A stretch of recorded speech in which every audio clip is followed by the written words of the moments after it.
Hey friend, I'm Tracy and I'm excited to be with you today as I'm going to show you a special recipe that I cook here in my home, and I want to share it with you, and hopefully this is something that you can also enjoy preparing in your home for those that you cook for. So stay with me as we work through this recipe together.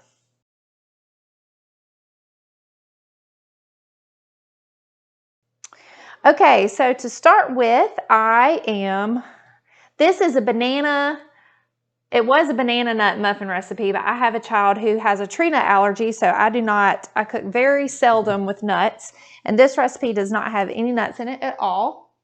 Now, let me get a knife. Of course, you can certainly add nuts to this, but I do not use them. Also, you can easily half this recipe. I'm going to make the full recipe since I have plenty of ripe bananas. What you want are 4 ripe bananas, and I'll go ahead and tell you this recipe is very forgiving. Look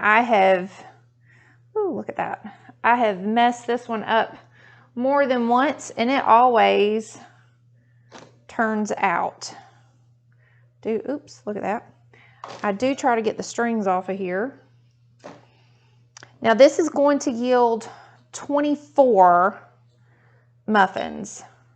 You can easily half this.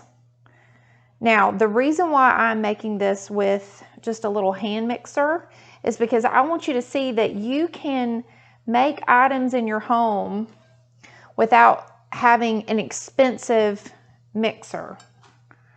You can easily do this. You can prepare freshly milled baked goodies for your family without having a high dollar mixer. Now, of course, you're gonna need some type of equipment to mill your wheat.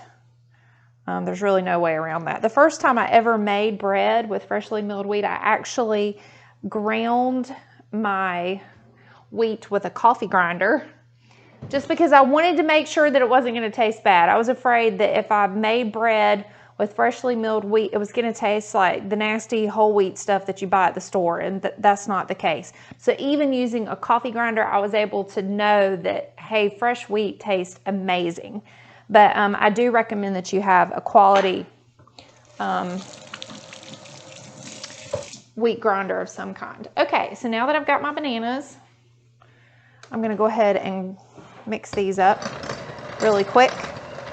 Of course, if you have bananas that are not overly ripe, if you have a stand mixer that's got a paddle, you could also use the hand mixer like I'm using, but a paddle and a stand mixer certainly does make it easy because you can just walk off and leave it. I will tell you, me and my son, we can mix this up in less than 10 minutes. We can have these muffins in the oven and ready to go. Okay, now this is my wheat meal. And this recipe calls for 2.5 cups of flour. So my 2-cup mark is right there. I'm not going to measure it. Like I said, this is a very forgiving recipe, so it doesn't have to be perfect, and it's still gonna work out fine. So we got a little flour dust coming out of there.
just make sure that I don't hear any more grinding sound. Okay, this is actually closer to 3 cups.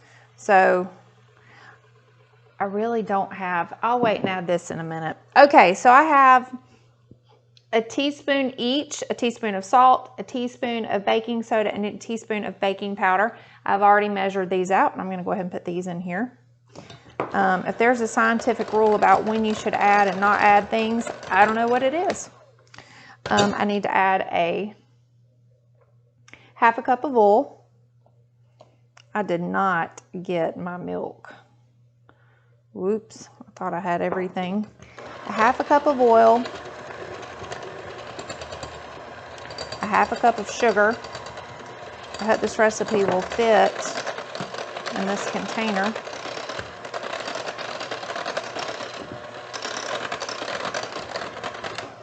I need 1 egg. Now tell me, do you crack your egg immediately into your batter, or do you test crack it into something else? I'm going to test crack. I actually have chickens, so this is one of the eggs from one of my hens. And I've had chickens now for maybe 8 years. I think I've had maybe 2 or 3 bad eggs in all of that time, but I always test it out just to make sure, because I don't want to accidentally put a bad egg in there. That would be terrible. A teaspoon of vanilla. I'm not going to measure. I'm just going to eyeball it. This is just artificially flavored vanilla. You can certainly use real vanilla. I'm sure that would be better, but my children don't care. All right, hang on 1 second. Let me get my milk. Okay. I'm using whole milk. I've never tried any other kind of milk. I'm sure whatever you want to use would be fine. I do know I like buttermilk in my blueberry muffins, but I've never tried it in this recipe. So you can see how easy this is. I'm gonna go ahead and dump in my cocoa. This is 3 tablespoons of cocoa.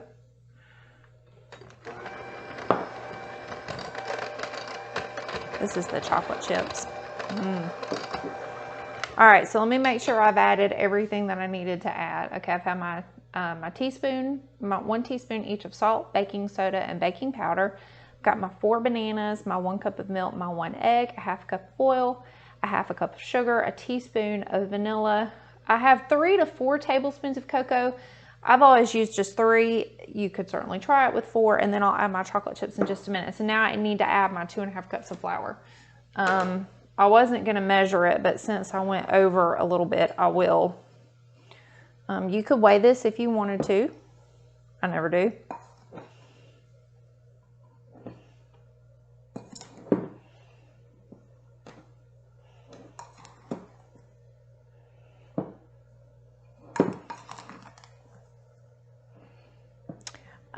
Depending too on the size of my bananas, like if I feel that my mixture is too dry, like maybe my bananas were smaller and by the time I added all my flour and all the ingredients, it felt like it was really dry, I would go back and add a little bit of more milk. If my bananas were big, which some of these in this case were big, but if I feel like my bananas were really big and my batter is too wet, I would go back and add a little bit of flour. Seriously, this is so easy. One time I halved it. I decided that I was going to half the recipe and I forgot. And I halved the bananas and I did everything else the right amount. And honestly, it was still good. My kids didn't care.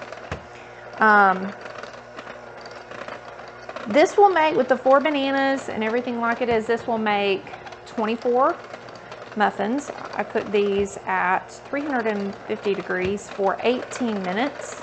You can easily half this and make just a dozen muffins. I will tell you this, because this is freshly milled wheat, these do not keep. After about maybe 3 days, especially one of my kids, he's just like, these aren't fresh. They're not good. He can tell, and he doesn't care to eat them, which is one reason why a lot of times I will make just a half. I'll half the batch. Now, I will tell you this. These do freeze well. I feel like I should have added more chips. These are dark chocolate, large chips. They're not small, so it doesn't feel like they're going to go as far. If I don't have chips in every one of them, I get complaints. The children are a little bit spoiled, probably.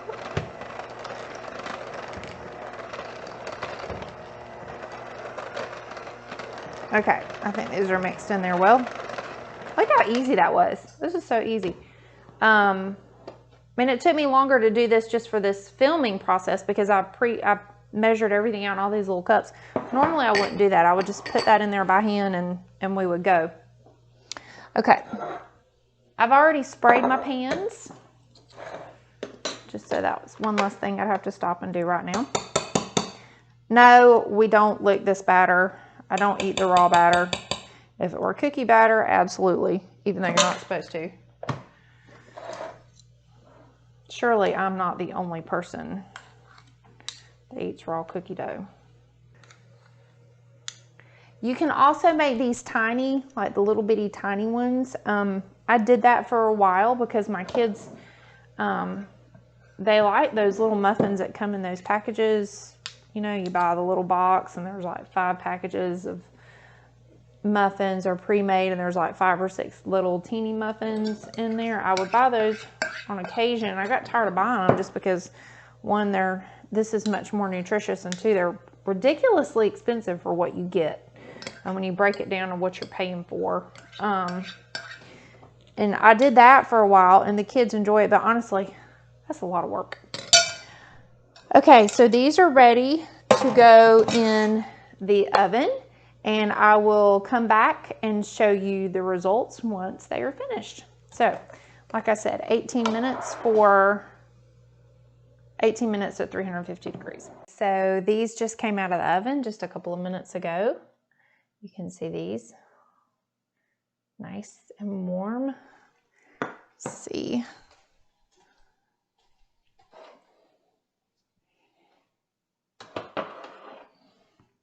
So you can see what the pan looks like up close. I probably should have used a little more chips.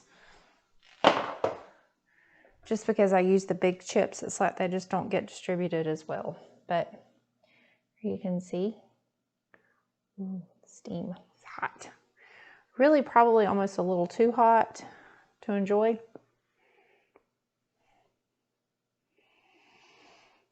It's good.